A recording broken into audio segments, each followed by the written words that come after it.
Hello நண்பா, இன்றைக்கி நம்ம என்ன பார்க்குறோன்னா ஸ்க்ராப்லேருந்து எடுத்துகிட்டு அந்த வாட்டர் பம்பை தான் க்ளீன் பண்ணுறதை பார்க்குறோம்.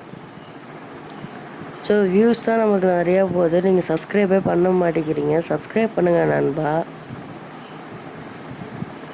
ஸோ இதுக்கு நம்ம க்ளீன் பண்ணுறதுக்கு கோல்கேட் பேஸ்ட் தான் எடுத்துருக்கோம், க்ளீன் பண்ணிடலான்னு.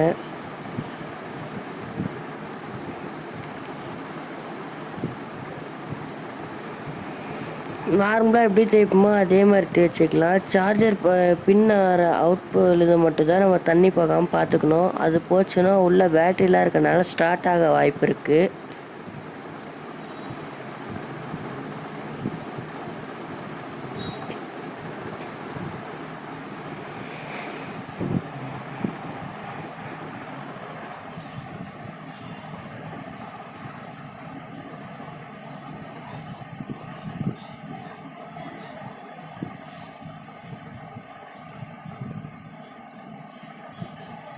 ஸோ இப்போ க்ளீன் பண்ணி முடிச்சாச்சு. துடைக்க வேண்டியது தான். நம்ம கிளாத்லேயே துடைச்சிட்டோம்.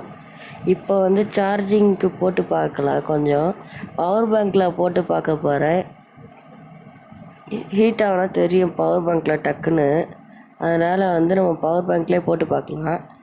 பவர் பேங்க்கில் போட்டு சார்ஜர் போடுற பின்னில் சார்ஜர் போட்டுடலாம். ஸோ கொஞ்ச நேரம் கழித்து ரெட் லைட் எரிஞ்சிச்சு எனக்கு.